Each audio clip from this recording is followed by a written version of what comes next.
Assalamualaikum warahmatullahi wabarakatuh. Selamat pagi anak-anak kelas 8. Hari ini kita melanjutkan materi PKN seperti pertemuan terakhir tentang Kongres Pemuda.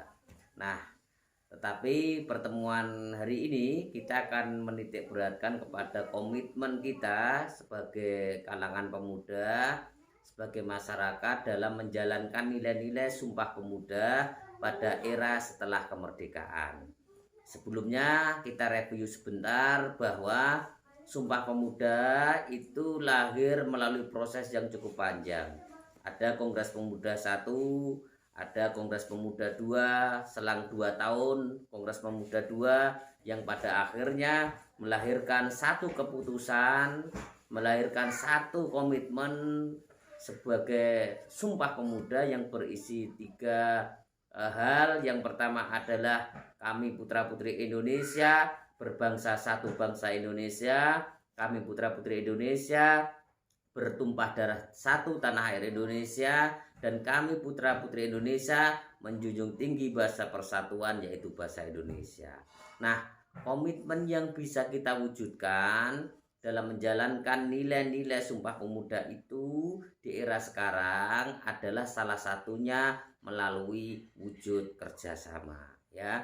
Karena kita adalah makhluk sosial, maka salah satu hal yang lumrah dan harus kita lakukan adalah bekerja sama. Nah, dalam konteks kepemudaan dan bermasyarakat, kerjasama yang bisa kita lakukan dalam sesuai dengan nilai-nilai Sumpah Pemuda adalah ada 3. Satu adalah kerjasama di lingkungan sekolah, ya.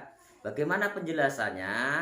Penjelasannya adalah sebagai siswa kita wajib memupuk atau meningkatkan diri melalui kerjasama antar siswa. Jadi melalui kerjasama antar siswa ini diharapkan kita akan mampu mewujudkan komitmen nilai-nilai Sumpah Pemuda, di mana nilai-nilai Sumpah Pemuda itu adalah bersatu, menyatukan perbedaan, menyatukan segala hal yang memiliki pendapat atau aspirasi lain menjadi satu, yang termaktub dalam 3 keputusan tadi: berbangsa satu, bertanah air satu, dan berbahasa satu. Itu sekali lagi, di lingkungan sekolah kerjasama itu bisa diwujudkan melalui organisasi, melalui bersama-sama membangun fasilitas sekolah, sehingga ketika di lingkungan sekolah ada kegiatan-kegiatan yang bersifat kebersamaan bersama dalam organisasi atau membangun fasilitas sekolah, tentu kita semua harus ikut berperan di dalamnya, karena itu adalah wujud kerjasama. Nah, kerjasama yang seperti itu sama halnya dengan mewujudkan komitmen dan nilai dari Sumpah Pemuda. Kemudian kerjasama yang kedua adalah kerjasama dalam hal pergaulan. Dalam pergaulan ini tentu ada hal-hal yang harus kita perhatikan agar pergaulan yang kita lakukan ini selaras dengan semangat Sumpah Pemuda. Bagaimana yang harus kita lakukan terkait dengan pergaulan ini? Yang bisa kita lakukan adalah satu, kita harus benar-benar memilah pergaulan. Memilah pergaulan itu maksudnya apa? Pergaulan-pergaulan yang sekiranya membawa kita ke arah positif, maka pertahankan. Maka harus terus dipupuk, dilestarikan. Namun sebaliknya, pergaulan yang kira-kira justru mengarahkan kita ke arah hal yang negatif, maka tinggalkanlah, hentikanlah. Ini sesuai dengan nilai-nilai Sumpah Pemuda. Syukur-syukur ketika kita menemui atau berada dalam lingkungan pergaulan yang mengarahkan ke negatif, kita bisa mengubah hal itu menjadi positif, ya. Itu. Kemudian yang kedua, pergaulan harus memenuhi unsur saling menghargai. Tidak bisa pergaulan antar teman si A, si B, si C hanya menguntungkan si A saja, hanya menghargai si A saja, tentu tidak boleh.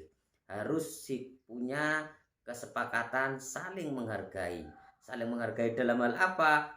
Dalam segala hal, mulai perbedaan, kemudian kekurangan, kelebihan, kita harus menghargai itu. Karena hal itu sesuai dengan komitmen dan nilai-nilai Sumpah Pemuda. Kemudian yang ketiga terkait dengan kerjasama pergaulan tadi, kita dalam melakukan pergaulan dengan teman harus sama-sama memiliki atau mendapatkan keuntungan yang positif, ya. Artinya keuntungan itu tidak boleh hanya didapatkan oleh satu atau pihak tertentu saja, tetapi semua yang bergaul, semua yang berteman itu harus mendapatkan keuntungan.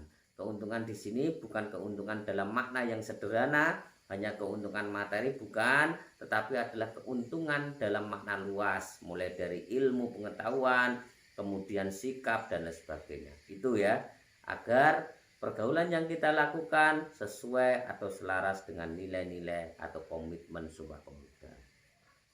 Kemudian kerjasama yang ketiga terkait dengan nilai komitmen Sumpah Pemuda adalah kerjasama di lingkungan masyarakat. Maksudnya bagaimana? Penjelasannya bagaimana? Kerjasama di lingkungan masyarakat berarti kita harus mampu berperan terhadap kegiatan-kegiatan yang ada di tengah masyarakat. Terhadap apa yang menjadi sumbangsih masyarakat, kita harus berperan. Kita tidak boleh hanya berpangku tangan. Ketika dalam lingkungan masyarakat ada kegiatan yang sifatnya kemasyarakatan, tentu kita harus urun rembuk di sana. Apa yang bisa kita lakukan? Tentu sesuai dengan kemampuan kita. Kalau kita bisa menyumbangkan tenaga kita, pikiran kita, itu bisa kita lakukan. Kalau kita hanya bisa menyumbangkan harta kita, itu yang kita lakukan. Kalau kita hanya bisa menyumbangsih hal yang lain, maka itu yang kita lakukan.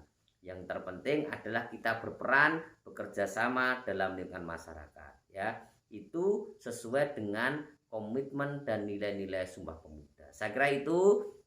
Jadi ada 3 model kerjasama yang bisa kita lakukan dalam mewujudkan nilai-nilai Sumpah Pemuda di era setelah kemerdekaan ini, yaitu kerjasama dalam lingkungan sekolah, kerjasama dalam lingkungan pergaulan, dan kerjasama dalam lingkungan masyarakat. Saya kira itu. Seperti biasa, kalian yang di rumah tidak tinggal di pesantren, silahkan merangkum materi ini kemudian dijabarkan ke saya. Ada banyak yang belum memenuhi tugas mata pelajaran bab sebelumnya, masih saya tunggu. Tetap jaga kesehatan, belajar yang rajin. Akhirul kalam, wassalamualaikum warahmatullahi wabarakatuh.